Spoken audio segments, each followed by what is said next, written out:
Em comemoração ao meu 10º vídeo, vou fazer uma retrospectiva com 10 coisas muito interessantes que eu aprendi sobre questão de gênero e sexualidade nos meus vídeos. Mas antes, não deixe de se inscrever no meu canal e me seguir no Instagram.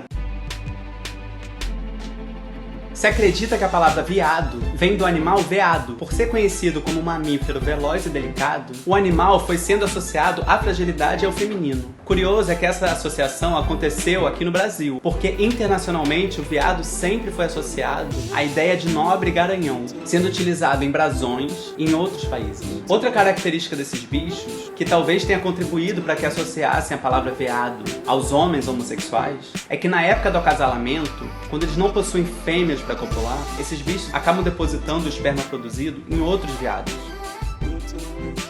O comportamento homossexual e bissexual já foi observado por cientistas em mais de 1.500 espécies animais. Isso mostra que a diversidade sexual está presente na natureza, ou seja, é natural. Já o comportamento homofóbico é encontrado em uma única espécie animal, a nossa, a espécie humana. O que então vai contra a natureza? A homossexualidade ou a homofobia?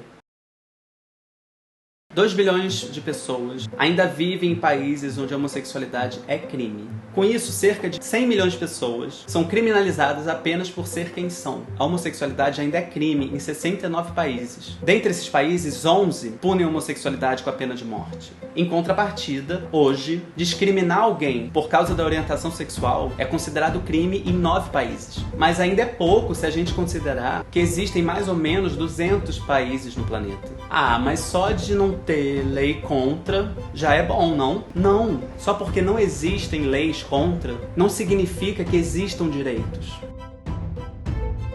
A homossexualidade vem sendo criminalizada há milhares de anos. No século XIII, no Império Mongol de Gengis Khan, foi criada uma lei que criminalizava a homossexualidade com a pena de morte. Se acredita que essa lei era puramente estratégica. Tinha o objetivo de impedir a existência de casais homoafetivos para garantir o aumento da população, aumentando assim o exército mongol, para combater o gigante império chinês e conquistar território. Provavelmente as perseguições aos homossexuais no Ocidente, a partir do século XV, tiveram o mesmo objetivo: aumentar a população a fim de colonizar as novas terras recém-descobertas. Ou seja, durante a história, milhares de homossexuais foram presos, mortos e torturados por uma questão política, de conquista de território e dominância de povos.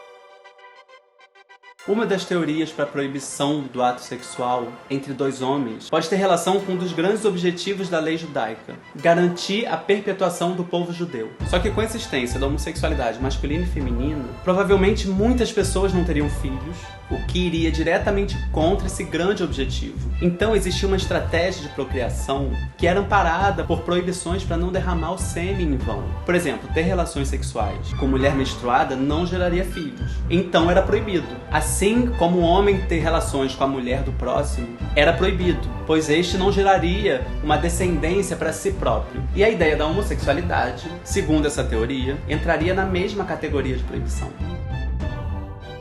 Antigamente no Brasil, a prática do futebol feminino era mal vista por ser considerado um esporte violento, que poderia causar infertilidade nas mulheres, afinal acreditavam que essa era a única função da mulher: gerar filhos para a nação. Em 1941, durante a presidência de Getúlio Vargas, foi criado um decreto-lei proibindo a prática de esportes incompatíveis com a natureza feminina, entre eles o futebol. E esse decreto só foi revogado em 1979. No início do século XX, a antropóloga Margaret Mead estudou o povo Chambuli na Nova Guiné e viu que o comportamento do homem e da mulher era bem diferente do modelo ocidental.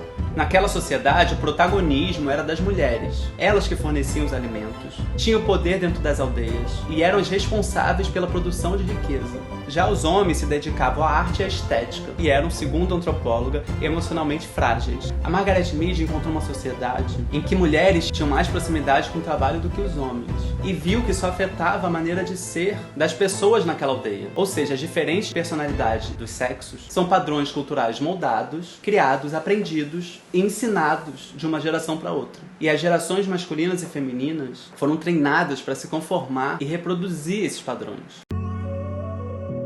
Hoje em dia existem brinquedos que se propõem a ser unissex, onde meninos também brincam de comidinha e meninas também brincam de carrinho. Só que existe ainda em muitos brinquedos um binarismo camuflado. Por exemplo, para a cozinha ser masculinizada, tiram dela a cor rosa. Ou seja, o rosa, por ser considerado uma cor feminina, acaba sendo uma barreira que pode afastar o interesse dos meninos. Todas as outras cores são bem-vindas, menos o rosa. Afinal, a masculinidade parece correr perigo quando ela se aproxima da cor rosa. E para um carrinho ser feminilizado, eles colocam a cor rosa. Ou seja, as cores que carregam consigo a intenção de comunicar algo, ao complementarem a imagem de um brinquedo, interferem na sua recusa ou aceitação pela criança. O rosa muda o sentido do brinquedo. Ele comunica a ideia de que aquele brinquedo agora pode ser usado pelas meninas. Não é mais um brinquedo apenas de menino. Já quando tiram um rosa da cozinha, dão um aval para os meninos poderem brincar de comidinha. Rosa ser cor de menina e azul ser cor de menino é uma invenção do meio do século XX e que ainda é reproduzida por muita gente como se fosse uma verdade absoluta. Antigamente, as cores das roupas que vestiam nas crianças eram escolhidas muitas vezes de acordo com a característica física do bebê. Por exemplo, se o bebê tivesse olhos azuis, vestiam azul para combinar. Já no início do século XX, nos Estados Unidos, o rosa era a cor sugerida para a roupa dos meninos, por ser uma cor forte e decidida. E o azul era sugerido para as meninas, por ser uma cor delicada e amável. A verdade verdadeira é que rosa é cor de chiclete e azul é cor do céu e ponto. Todas as crianças podem aproveitar os dois. Um estudo recente mostrou que só a partir dos 2 anos de idade que meninas acabam preferindo o rosa e os meninos começam a rejeitar o rosa. E por que isso acontece? Isso acontece porque a criança começa a entrar em contato com os papéis que a sociedade define para cada uma delas, pela identificação de gênero que é dada pelos adultos. Eu aprendi que as questões de gênero e sexualidade que eu venho tratando nos meus vídeos têm feito muita gente pensar, questionar, refletir e muitas vezes abrir a cabeça sobre esses temas. E saber que meus vídeos podem estar plantando uma sementinha em cada pessoa que assiste me faz querer continuar e acreditar que eu estou contribuindo para criar um futuro melhor para mim e principalmente para os que virão. Um futuro onde exista mais igualdade, amor e mais respeito à diversidade.